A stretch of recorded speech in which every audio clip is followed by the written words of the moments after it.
Amen. Raise your hands. Taas natin kamay natin. Let us pray. Salamat po, Panginoon. We felt your mighty presence while we sing song for your glory, God. Salamat po, Panginoon, sa panahon na ito, God, na kami ay nagkatipong muli. There is joy in our heart when we see our brethren and when we worship together in unity. Lord, we pray that your word, Panginoon, hipuin niyo po ang dila ng inyong lingkod, Panginoon. Kausapin niyo kami sa gabing ito. Buhos niyo ang inyong banal na presensya, Panginoon. Open our hearts and our mind. We are ready to receive your word in Jesus' name. There was once a small town in the mountain where a carpenter lived. Isang simple at tahimik, pero kilala ng lahat ang isang tao na ito na karpintero. He was known not for his strength, but for the way he could turn the ugliest, the most broken wood into something beautiful. Hindi siya kilala dahil sa kanyang kagwapuhan. Hindi siya kilala dahil sa dami ng kanyang mga nagawa. Bagkus kilala siya sa pagpapaganda ng mga pinaka mapangit na itsurang mga uri ng kahoy. Ginagawa niya itong maganda. And people would bring him wood that others would throw away. Splintered, yung mga hindi na maganda at sira-sira ng mga kahoy, sinira ng bagyo, sinira ng hangin. At kapag ito'y hinawakan ng kanyang kamay, nagiging maganda muli. Pag ito ay kanyang ginawa at inayos, thank you, Brother Pyle, ay nagiging maganda muli ang kahoy na ito. Can you say amen? And then one day, after a great typhoon, there was a massive tree fell near the edge of the town. It was an old tree. Isang tinawag nilang ancient tree, mga kapatid, for years. It stood as a landmark for travelers. So kapag nawala yung puno na ito, mawawala yung landmark nila, maaring maligaw ang mga travelers. Kagaya doon sa Maragondon, meron kaming landmark na pink na bahay. Pag nakita namin yung pink na bahay, Sister Sunshine, kakaliwa na kami. Nagpalit ng pintura yung bahay. Lagpas-lagpas kami ngayon, mga kapatid. Naligaw kami. Nasaan na ba yung pink na bahay? Bakit hindi nagpaalam sa amin na magpaparepaint pala siya, Brother Ronel? So naputol itong kahoy na ito, nawala na ng landmark ang mga travelers because of the storm that was too strong. And the people saw it lying on the ground and they said, parang sinasabi nila, naku sayang, wala nang pag-asa. Dating itong parang majestic na puno, pero ngayon ay bumagsak na. Pero iba ang tingin ng isang karpenterong ito. Tinanong niya at naghingi siya ng permiso, mga kapatid, na kuhanin niya yung nahulog, nalaglag na puno. At siya ay tinawanan, mga kapatid, anong magagawa mo dyan sa bulok na puno na yan? They laughed at this man. And he simply smiled and he said, it still has a life in it. Pero hindi nyo lang nakita, pero nakikita ko, pwede ko pa tong pagandahin. Ilang buwan siyang nagtrabaho, tahimik siya, halos araw-araw maingay at nagtatrabaho. He worked not to erase the scars of the wood, but he worked to honor them. Ginawa niya ng magagandang mga shape, mga kapatid, yung mga cracks. At he turned the broken lines into part of design. And finally, the town people grew curious. They gathered outside his shop on the morning and they saw what he built. At nung mabuksan na yung pinto, mga kapatid, they were speechless. Wala po silang nasabi, hindi sila nakapagsalita.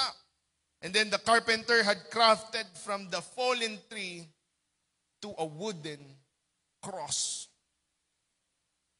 Ang cross na ito ay mataas, mga kapatid, matibay at kumikinang, lalo na pag naaarawan. And at the base, he carved an inscription and said, nag-ukit siya ng sulat, mga kapatid, na nagsasabi, the tree that once fell, now stand again. He looked at the people and said, this cross came from a fallen tree, but it will stand longer than any storm, because the wood does not lose its worth just because it fell. In the hands of the carpenter, even what was cut down can rise again. And that's the story of our Savior Jesus Christ. He was known as a carpenter. Everybody say carpenter. Before he built the church, before he healed the blind, before he raised the dead, he first worked with the woods. Nagtrabaho siya, mga kapatid, bilang karpintero.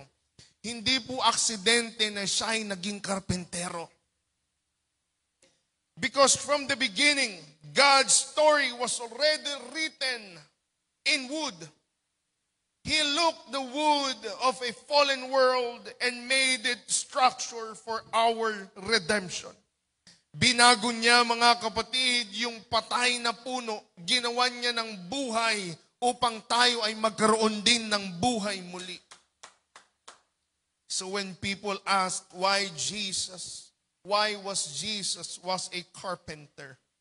O nga ba, bakit nga ba carpenter? Sa dinami-dami ng pupwede niyang gawing profesyon bago pumasok sa ministry, bakit kaya karpentero ang napili ni Jesus Christ? Because everything that God built for redemption of mankind was built with the wood. Everybody say the word wood. Tanong mo yung katabi mo, mahilig ka ba sa kahoy? Huwag mo naman tanungin na amoy kahoy ka na. Amen. Jesus came to build again what sin had broken down. The carpenter never wastes wood. He never throws any broken pieces. Even if your life feels fallen, even if your lives feel splintered or forgotten, there is a carpenter that will always say to you, I can use you. I can use you. I can fix you. I can make you stand again. It's all because Jesus is a carpenter. Mark chapter 6. Open your Bible in the book of Mark chapter 6 verse 3.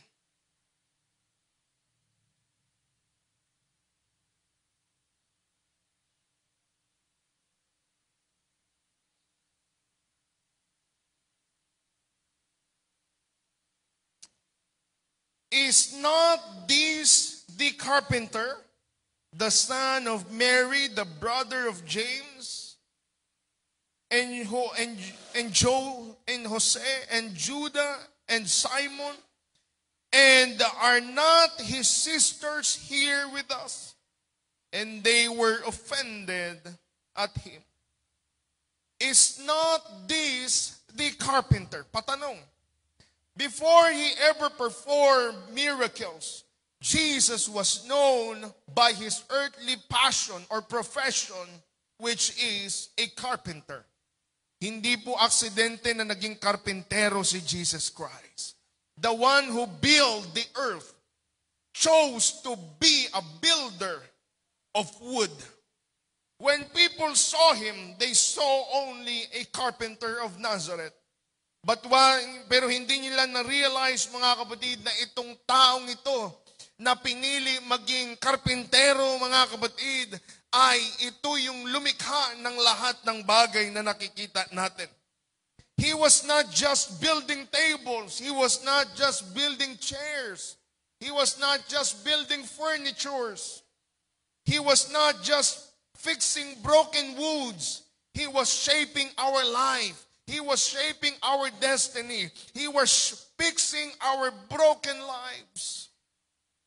Every nail that he drove into the wood pointed to the nails that would one day pierce his hands. Bawat pukpok niya doon, siguro mga kapatid, doon sa kanyang ginagawang mga furniture, kanyang naiisip na balang araw, itong pako na ito ay maaari ding mag-penetrate sa aking kamay. In his humility as a carpenter, he revealed that God does not despise small beginnings. He works through ordinary things to bring out an extraordinary purpose in our life. Bago niya i-build ang church, mga kapatid, nandun siya sa kanyang area. I can imagine this, mga kapatid, na para bagang meron siyang shop or sa labas o sa gilid ng kanyang bahay, mga kapatid, nandun yung isang karpentero na gumagawa ng kanyang mga furniture, mga kapatid ko.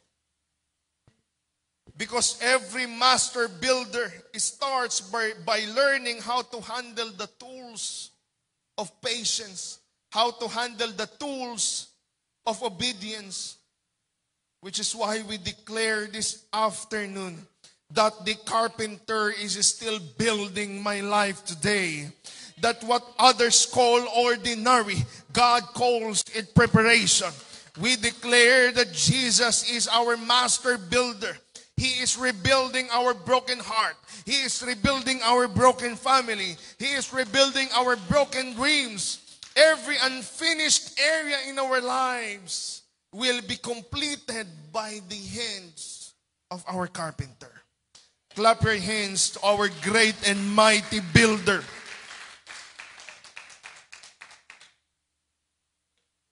Hindi pa tapos ang karpentero sa ating buhay. Sabi mo sa katabi mo, hindi pa tapos ang karpentero sa ating buhay. Amen. Minsan, pinupukpok niya pa tayo, di ba, Sister Nika? Parang medyo tabingi yata yung, diba? Lalagyan ka niya ng plumb line. Tapos yung mga sobra doon, yung mga hindi naka-align, masakit kayang tapyasan. Di ba? Pak! Sobra yung bilbil, bawasan. Aray. Alam nyo, nung nag-conference, tumaba ako. Grabe. Nag-93 ako ngayon. Ano lang ako, 75 lang ako eh. Si Sister Sancha naman, grabe naman makatawa. Parang hindi naman naniwala. Amen. Ang dami pagkain doon sa venue namin. Genesis chapter 2 verse 9. The very first wood in the scripture. The first wood in scripture, it was not for the building, it was for being. Everybody say the word being. It represents the union, not separation. In the Garden of Eden, God walked with men. There was no veil, there was no sin, there was no distance. The tree of life as the visible reminder of the invincible fellowship. But when sin entered, the tree becomes forbidden. Man was cut off from the tree, but God Almighty had a great plan.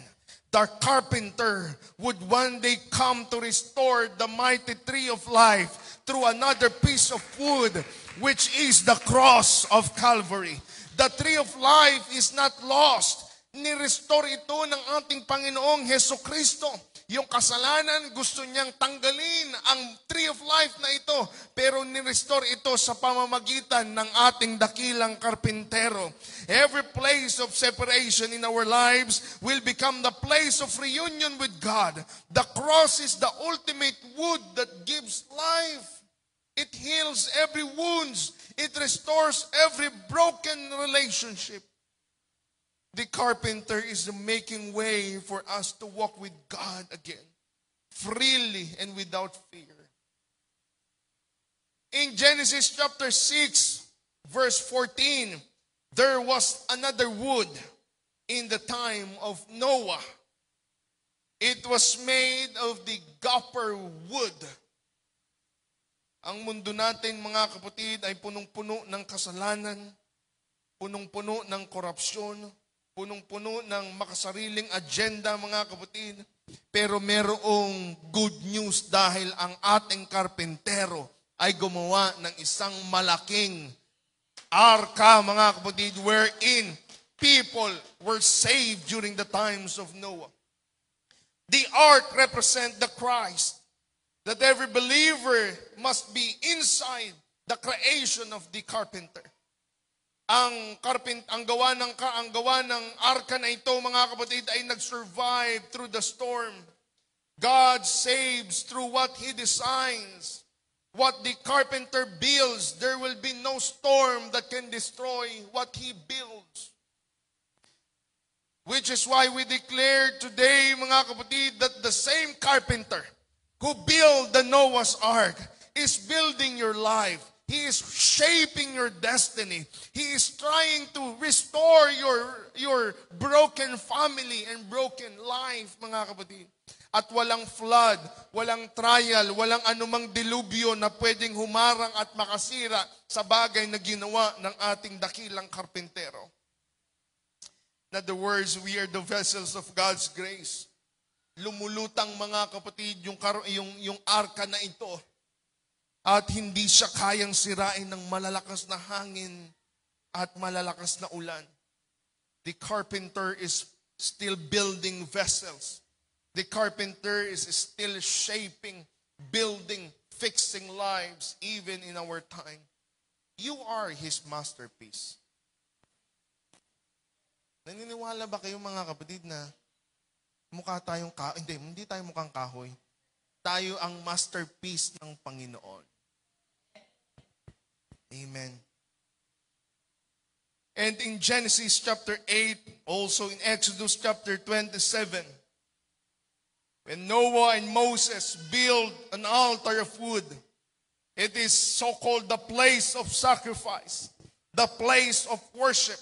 It was made of shittim or acacia wood, and fire fell only on wood prepared by obedience. In other words, mga kapatid, kapag tayo, kasi sa panahon nila, pag sila ay mag-aalay o gagawa ng altar, meron silang sacrificial lamb or sacrificial na ihahaing handog na buhay sa Panginoon. Maglalagay sila ng mga kahoy. Maglalagay sila, mga kapatid, ng walang blemish na uri ng hayop, mga kapatid, and they would worship the Lord and they would offer that animal unto the Lord. Pero hindi bababa ang apoy kung walang pagsunod, mga kapatid. Hindi bababa ang apoy kung walang pagsamba. Hindi bababa ang apoy kung walang pagpupuri sa Panginoon. The carpenter teaches us that worship, everybody say worship. Worship is not just in the stone, but in the yielded wood of our heart. Sa madaling salita, mga kapatid, dapat yung papuri at pagsamba natin sa Panginoon lalabas mula sa ating puso. Pag sinabi natin, Lord, sinasamba kita.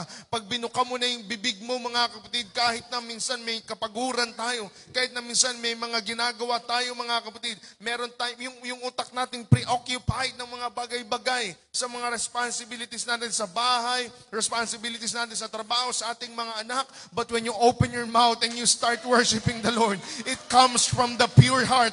Lumalabas ang iyong pagsamba kahit anong lingwahe, kahit anong salita, at minsan, yung kaluluwa mo na, yung soul mo na yung nakikipag-usap sa Panginoon, and you don't know what you say, you don't understand what you say, because your spirit is communicating to the great carpenter. Exodus 25, verse 10 to 11. There was a covenant, another covenant, na ginawa ng humanity. They made an acacia wood, overlaid it with gold. Wood, somehow it represents humanity, covered with gold. Somehow it symbolizes the divinity, the perfect picture of Jesus Christ. At dumating at lumipas ang generation, mga kapatid. Itong Diyos na ito ay bumaba sa lupa. He was fully man and yet fully God. Inside the wooden ark, Nandoon yung word, nandoon yung salita ng Panginoon. Nandoon yung provision ng Panginoon. Nandoon yung authority ng Panginoon. At nandoon ang ating Panginoon mismo. Alam niyo po mga kapatid, isa lang ang kilala kong Diyos na at the same time, He was fully God and fully man. Jesus is the only God that I know. Jesus is the only God that I know. The one who was, the one who is, and who is to come. He is the fully God, ruling the heaven and the earth at the same time. He is fully man. He was walking among us, and yet He understands, mga kapatid, our pain. He understands our struggles. He understands our circumstances. Jesus is the Word that was made flesh. He is our Savior. He is the Savior of my soul. There is no other name that can save me. There is no other name that can heal me. There is no other name. There is no other name in this world that can deliver me. There is no other name like my King. He is my priest. He is my prophet. He is my Savior. He is my carpenter. He bore my sin. Inako niya yung kasalanan ko, mga kapatid. Kaya minsan paglalapit ka sa Panginoon, thinking about these things, para bagang mahihiya tayo, mga kapatid, kung hindi natin siya paglingkuran ng maayos. Amen. We are blessed by God. Masarap ang ikinakain natin. May laman ang ating mga pitaka. May laman ang ating bangko. Kahit 35 pesos. Diba? May laman. Natawa tuloy si Sister Joy. Amen. Maganda ang ating tahanan. May uuwian tayo. May pamilya tayo. Blessed tayo ng Panginoon.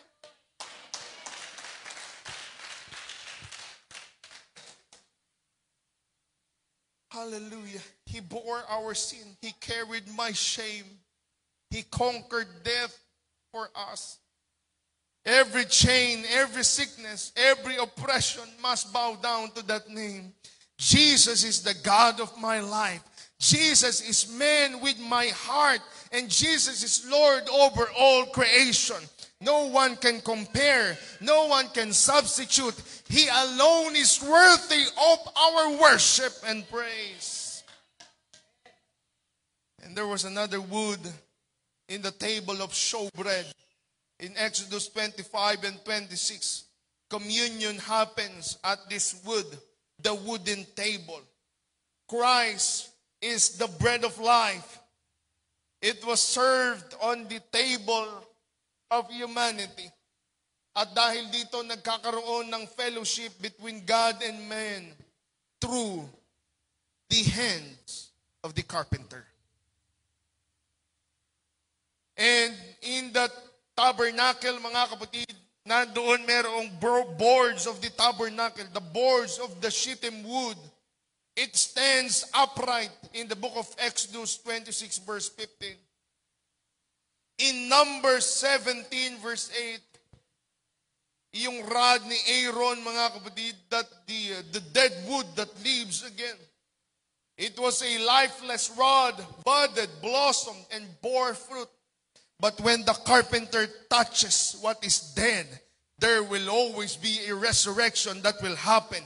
Ano man ang hawakan niyang patay na kahoy, mga kapatid, ano man ang hawakan niyang patay at wala ng pag-asang tao, pag yan ay hinipo ng Panginoon, pag pumasok ang Panginoon sa kanyang buhay, magkakaroon ulit ng mga magagandang bunga, magkakaroon ng mga magagandang mga sanga, magkakaroon, mga kapatid, ng purpose, magkakaroon ng layunin ng kanyang buhay.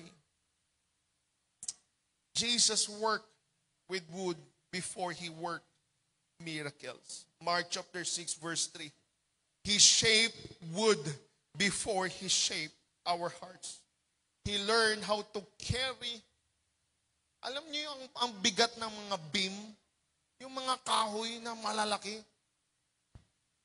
Brother Danny, pag binuhat, malamang sa malamang, mga kapatid, pag nililip, syempre gagawa ka ng isang furniture, di ba?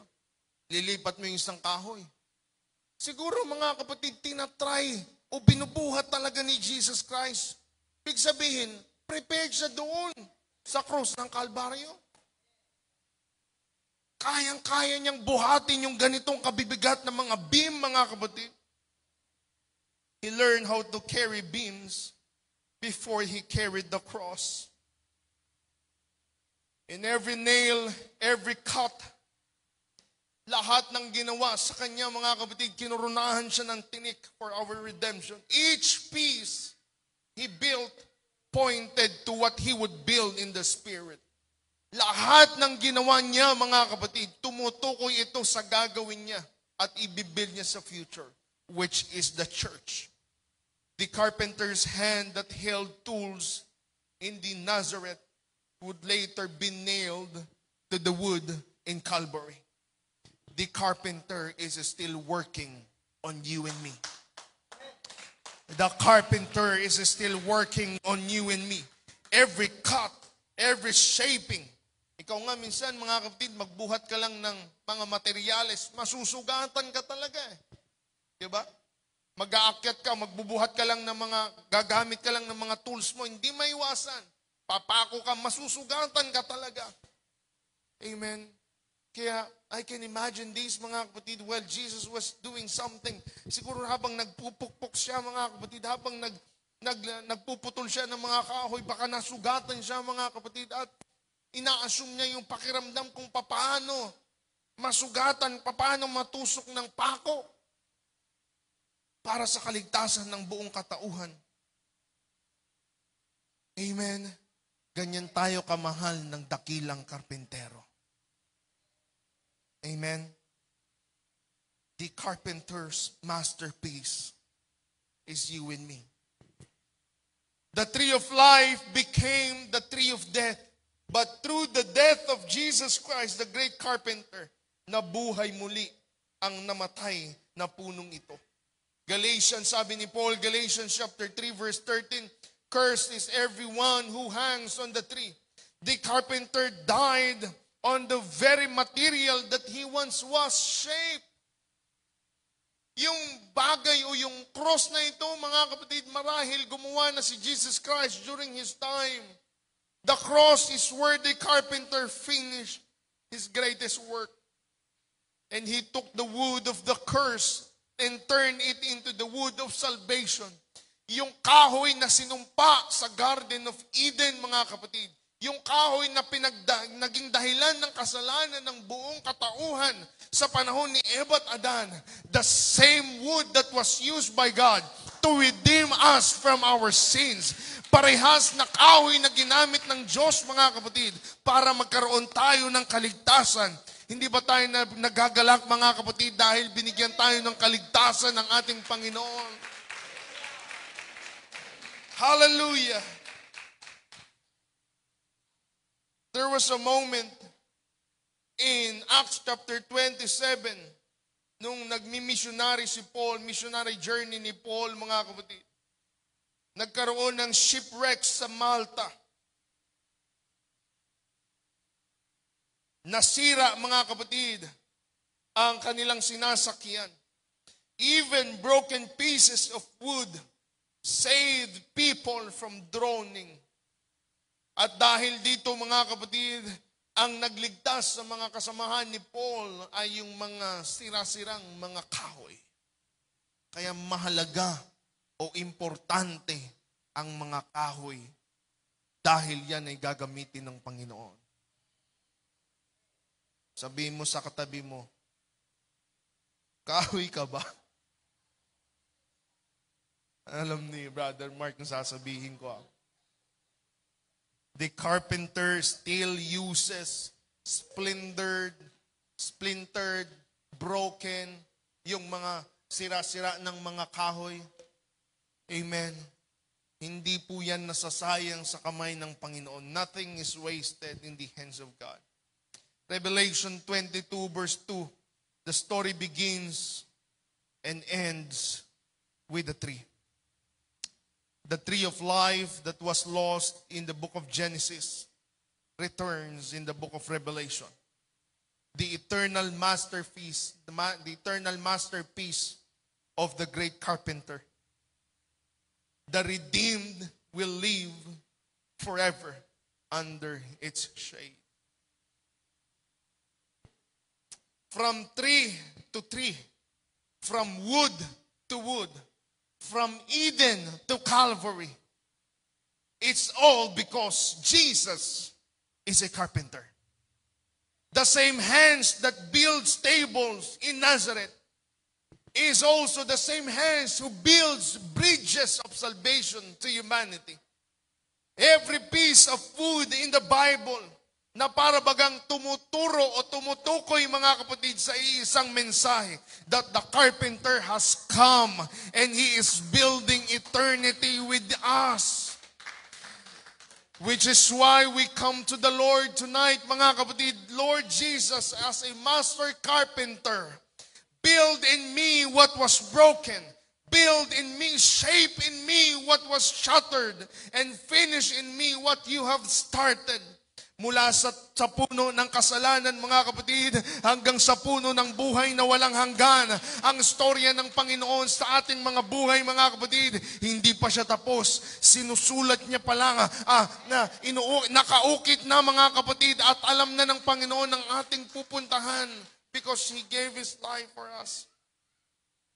From the tree of sin to the tree of life, our story is in the hands of God. Jesus is our master carpenter. Sinishape niya ang ating destiny. Binibuild niya ang ating soul, mga kapatid. Nire-restore niya yung ating mga nasira at tinangkang agawin ng kaaway. Every broken branch of our life, every shattered dream, every fractured relationship, ni-restore yan ng ating Panginoon, mga kapatid. The wood, yung isang kahoy na somehow nag-symbolize ng sumpa, binago ulit ito ng Panginoon, mga kapatid. From the tree of sin to the tree of life. Kaya walang parte ng buhay natin na hindi kayang ayusin ng ating dakilang karpintero. Every stroke of your hands, every nail of the cross, every work of the Spirit is building eternity in us. And we will not fear broken places because God is shaping you and me because we are His masterpiece. Pwede bang sabihin natin, Jesus is my carpenter? I surrender my life to my carpenter. From Eden to Calvary, from art to the cross, from every altar of wood to the tree of life, that's the story of our salvation. That's the story of our life, mga kapatid, na ginawa ng ating karpentero. Every fallen tree, every splintered wood, every broken life, every broken family, He can take it and turn it into eternal beauty. He does not discard what others throw away. Alam niyo po, mga kapatid, gustong-gustong gamitin ng Panginoon yung mga patapon na mga kahoy. Yung mga sa tingin ng tao ay walang silbi na. Amen? Oo. Gustong-gustong gamitin ito ng Panginoon. At mula doon sa pangit na kahoy, ay gagawin niya ng isang magandang masterpiece po niya. The same hands who shaped the tables in the Nazareth. I can imagine na habang siguro siya'y gumagawa ng isang magandang table, habang pinupulido niya, habang nililihan niya, Brother Danny, habang nililihan niya at inaayos at pinapakintab niya yung lamesa na ito. The same hand who shapes the table, who creates table in Nazareth, were nailed to the wood of Calvary, so that every curse could become a blessing. Alam niyo po, mga kapatid, lahat ng sumpa, lahat ng karamdaman ay sinama na doon sa krus ng Kalbaryo na iyon, mga kapatid. Ginawa ng pagpapala ng Panginoon. Every fall could lead to resurrection, and every broken heart could be rebuilt. So today, tonight, the carpenter is still at work in us, on my family, on my dreams, on my heart, on my church, on this nation. We claim, mga kapatid, na ang buong Deka, Barangay Margot at Sapang Bato ay sa Diyos. Amen. Are you with me? Na pagdating natin doon, mga kapatid, yayanigin na natin ng mga papuri at pagsamba natin, mga kapatid ko, dahil gusto natin ang ating lugar ay iaalay natin sa Panginoon. We will win more souls. We will, lahat ng mga kakilala natin, dadalhin natin at ipapakilala natin ang sinasabi nating dakilang karpintero na kayang lagariin yung mga bilbil mo. Yung mga sobra na hindi masyadong maganda na sa ating katawan. Yung mga excess natin, mga kapatid, inaayos tayo ng Panginoon. Lahat po tayo inaayos pa ng Diyos. Amen? Pag tumingin tayo sa tao, marami tayong makikita dahil hindi pa nga tapos si Lord sa tao na yon. Amen? Pero huwag nating tignan ang mga bagay na ito. Let's just focus on our great carpenter. Let's just focus on our eyes onto the Lord, mga kapatid. Dahil inaayos niya ang ating puso, inaayos niya ang ating mata, inaayos niya ang ating paningin, inaayos niya ang ating pamilya, ang ating puso, at ang ating simbahan at ang ating bansa, mga kapatid. Pwede ba tayong magsitayong lahat? Hallelujah.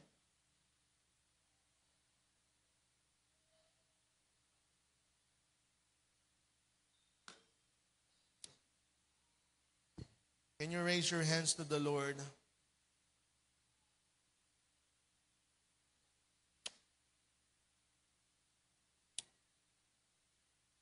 So in the name of Jesus, pwede bang taas natin ang ating mga kamay? Let's close our eyes. Let's just talk to the Lord. Lord, fix me. Lord, thank you for the cross. Sige kapatid, open your mouth. Pasalamatan natin ang Panginoon. Lord, salamat. Salamat sa pagpapala. Salamat sa aking cell group. Salamat sa aking pamilya. Salamat sa aking trabaho. Salamat sa kung anong meron ako, Panginoon. It's all because of you. It's all because what you did on the cross of Calvary. Dahil sa ginawa ng ating Panginoon, nagkaroon tayo ng ganitong klaseng mga pagpapala. Why would you thank the Lord for what you have right now? Bakit hindi natin siya pasalamatan, kapatid? Bakit hindi mo isipin kung paano ang buhay mo nung wala pa si Jesus? Wala pang karpentero. At ngayon, inayos na niya ang iyong buhay. There is no reason, walang rason, walang dahilan para talikuran natin ang ating Panginoon. Hallelujah. Habang nakatas ang iyong kamay, let's just focus on the Lord. And the Spirit of the Lord is in this place. In the name of Jesus, in the name of Jesus. Come on, would you open your mouth? Pasalamatan natin ang Panginoon. Buksan mo ang iyong bibig, kapatid, at magbanggit ka ng mga papuri at pasasalamat sa Panginoon. Lord, salamat. Wala tayong simbahan, mga kapatid. Binigyan tayo ng simbahan ng Panginoon. Wala tayong instrumento. Binigyan tayo ng instrumento ng Panginoon. Wala tayong tahanan noon. Binigyan tayo ng tahanan ng Panginoon. Inayos niya. He is the builder of our church. He is the builder of your family. He is the builder of your life. So, pasalamatan natin ng Panginoon. Hindi kawalan ng pag-iyak sa Diyos, kapatid. Hindi pagpapakita ng kahinaan ang pagsamba at pag-iyak sa presensya ng Panginoon. Lord, salamat sa business, salamat sa trabaho, salamat, Panginoon, nakakain kami, Panginoon. Merong laman ang aming lamesa. Salamat, Panginoon, nandyan ang aking asawa, healthy ang aking mga anak. Why would you thank the Lord for what you have right now? Come on, church. Buksan mo ang iyong bibig, pasalamatan mo ang Panginoon. Lord, thank you. Thank you, Jesus. Salamat po, Panginoon, salamat po. Come on, church. Come on, church. Come on, church.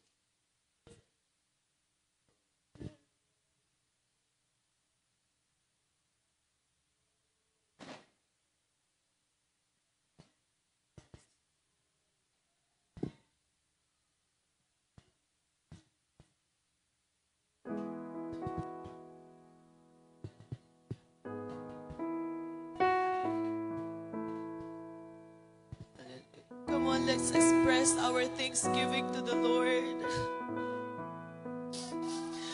Oh, thank you, Jesus. Maraming beses tayo po ay humihingi sa Panginoon. We ask for different things from the Lord. But this evening, why don't we give thanks to the Lord tonight? Let's show our gratitude to the Lord. Hallelujah. Salamat, Panginoon. Salamat po, Panginoon. Hallelujah. Pwede ba natin isa-isahin ang pasasalamat natin sa Diyos, mga kapatid? Oh, for the answered prayers, Lord. Salamat po, Panginoon, sa pag-iingat mo sa akin, sa aking buhay, Panginoon. Come on, pwede bang hindi natin pagdamutan ng Diyos ng ating mga pasasalamat sa gabing ito? Oh, thank you, Jesus. Thank you, Jesus. Thank you, Jesus. Let's express our thanksgiving to the Lord. Hallelujah. Oh, you deserve the glory, Lord.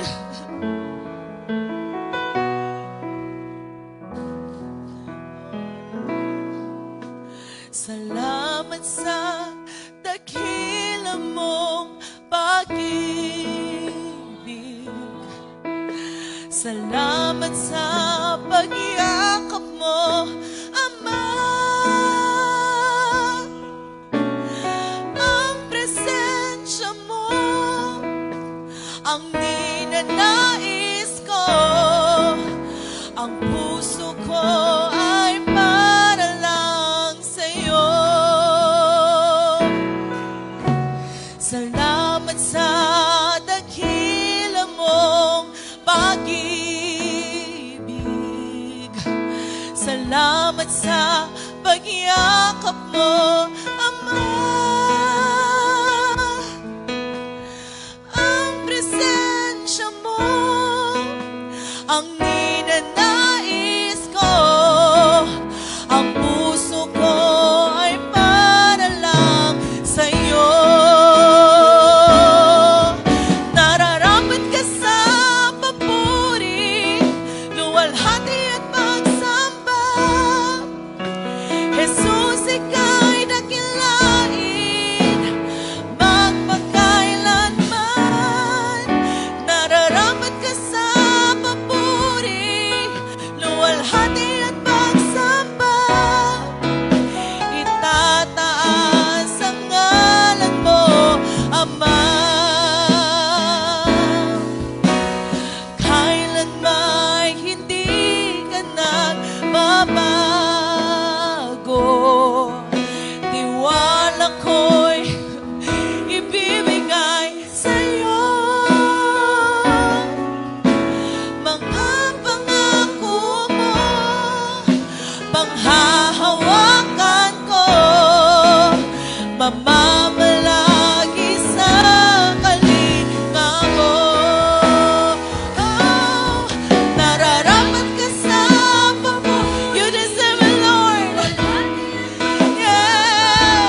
itataas ang ngalan mo, Ama.